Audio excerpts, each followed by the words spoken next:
Hello everyone. तो कल हमने क्या किया था, यूनिट फर्स्ट स्टार्ट की थी विद्युत क्षेत्र। उसमें विद्युत आवेश को पढ़ लिया था, उसके विद्युत आवेश के टाइप पढ़ लिए थे। कितने प्रकार के होते हैं? 2 प्रकार के होते हैं, धनात्मक और ऋणात्मक। ठीक है, फिर पढ़ रहे थे कि आवेश किस किस माध्यम से उत्पन्न किया जा सकता है। ठीक है, तो वो देखते हैं। तो कल हम देख रहे थे, एक तो था घर्षण द्वारा,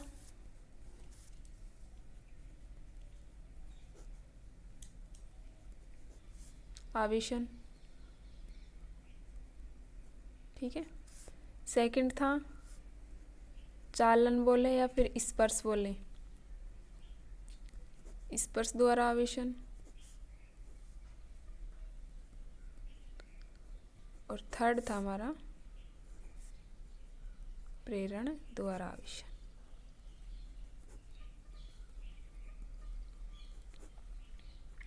घर्षण के द्वारा हम पढ़ चुके थे। क्या कर रहे थे, कांच की छड़ को फर्स्ट अगर देखें, कांच की जो छड़ थी उसको रेशम के कपड़े से रगड़ रहे थे, तो ये घर्षण ही हो रहा था। ठीक है, इसके द्वारा आवेश उत्पन्न हो रहे थे, जिससे वो आकर्षित या प्रतिकर्षित कर रहे थे एक दूसरे को। सेकंड क्या कर रहे थे, जो बिल्ली की खाल को एबोनाइट की छड़ से रगड़ रहे थे, तो आवेश उत्पन्न हो रहा था। वो किसके कारण था? घर्षण के कारण। ठीक है, सेकंड हम देखें चालन या स्पर्श द्वारा आवेशन कैसे होता है। एक तो कोई चालक होता है, चालक क्या होता है? जिसमें आवेश होते हैं। चालक किसको बोलते हैं? इलेक्ट्रॉन का प्रभाव होता है जिसमें आवेश होते हैं, आवेशों का मुक्त प्रभाव होता है, उसे बोलते हैं चालक। तो चालक होता है, इसमें आवेश होंगे। ठीक है, एक कोई निरावेशित गोला है, इन दोनों को एक दूसरे के पास लाया जाता है, मतलब इनको जोड़ा जाता है। तो इस गोले पर भी सेकंड कंडीशन में क्या होगा, जो सेकंड वाला गोला है उस पर भी आवेश उत्पन्न हो जाता है। ई स्टैंड हो गया, और इसको संपर्क में वस्तु आई, आधा आवेश इस पे आ गया, आधा इस पे रह गया, तो दोनों जो चालक है, दोनों चालक अवस्था में आ गए, दोनों धनावेशित हो गए। इसके कारण हुआ ये धनावेशित, मतलब इसके स्पर्श किया, इस वजह से ये आवेशित हुआ दूसरा गोला जो जिस पर कोई आवेश नहीं था। तो इसको बोलते हैं चालन या स्पर्श द्वारा आवेशन। थर्ड देखें प्रेरण द्वारा आवेशन। प्रेरण द्वारा क्या होगा, कोई धातु की गेंद रखी हुई है, इसके पास धातु है, इस पर कोई चार्ज हो, किसी छड़ को लाया जाता है, जैसे नेगेटिव छड़ है, तो जो ये नेगेटिव आवेश है इस छड़ के कारण इस पर भी आ जाता है। ठीक है, तो इस पर आएगा, या तो पॉजिटिव है, इस पर माइनस माइनस माइनस आ जाता है, तो इसको बोलते हैं प्रेरण द्वारा आवेशन। ये एक दूसरे के पास नहीं लाया, स्पर्श नहीं हुआ, बस दूर है, दूर से ही प्रेरित होकर ही इस पर आवेश आ जाता है, तो इसको बोलते हैं प्रेरण द्वारा आवेशन। ठीक है, तो ये तो हो गए हमारे टाइप कि किस किस प्रकार आवेश उत्पन्न किया जाता है, घर्षण द्वारा, चालन द्वारा, प्रेरण द्वारा। नेक्स्ट हम देखें, आवेश के प्रकार देख चुके थे, आवेश का मात्रक देखते हैं। ठीक है, एसआई पद्धति में माने तो इसका मात्रक एम्पियर होता है,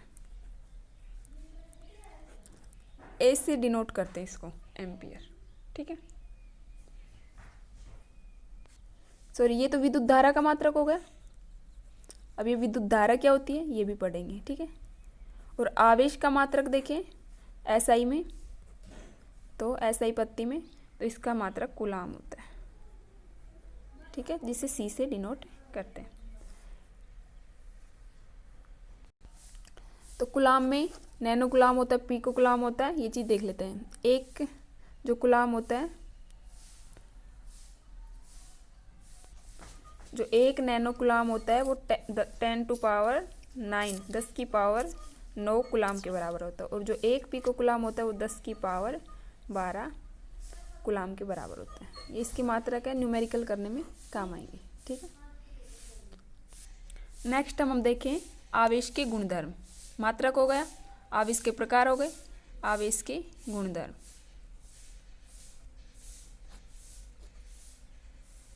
एक तो होता है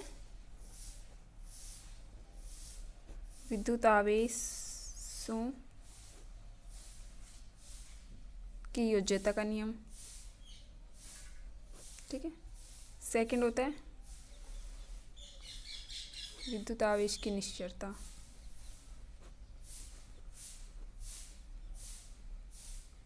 ठीक है। फर्स्ट देखिए विद्युत आवेश की योज्यता, योज्यता मतलब योग, ठीक है, इसका मतलब है योग। तो फर्स्ट देखें, आवेश हमें पता है एक अदिश राशि है। अदिश सदिश तुमने पढ़ रखा होगा, अदिश राशि है, एक सदिश होती है जिसमें दिशा होती है और परिणाम होता है। अदिश राशि जिसमें दिशा नहीं होती, ओनली परिणाम होता है, ठीक है। तो विद्युत आवेश की योज्यता का नियम, योज्यता का नियम क्या है, मतलब योग से संबंधित है कि किसी निकाय, कोई भी निकाय है, ठीक है, ये तंत्र है, इसमें उपस्थित सभी आवेशों का बीजगणितीय योग, मतलब टोटल जो आवेश है इस पर, इस निकाय पर टोटल आवेश है, इसमें उपस्थित सभी आवेशों के बीजगणितीय योग के बराबर होता है, ठीक है। तो ये कोई निकाय है, इसमें आवेश है जैसे Q है, +2Q है, -3Q है और 5Q है प्लस का, ठीक है। 4 आवेश हैं इसके अंदर। तो इस पूरे निकाय पर अगर टोटल आवेश Q निकालें तो इन सभी के योग के बराबर होगा। तो योग के बराबर करें तो Q मतलब कैपिटल Q मान लो, इस निकाय पर निकालेंगे, स्मॉल मान रहे तो कैपिटल Q, आवेश को Q से डिनोट करते हैं, ठीक है। तो +Q नेगेटिव साइन के साथ है तो -3Q, क्योंकि नेगेटिव है तो नेगेटिव लेंगे, +2Q +5Q, ठीक है। 5 to 7 8Q -3Q, तो ये कितना हो गया 5Q। जो टोटल आवेश है वो हमारा 5Q मिलेगा।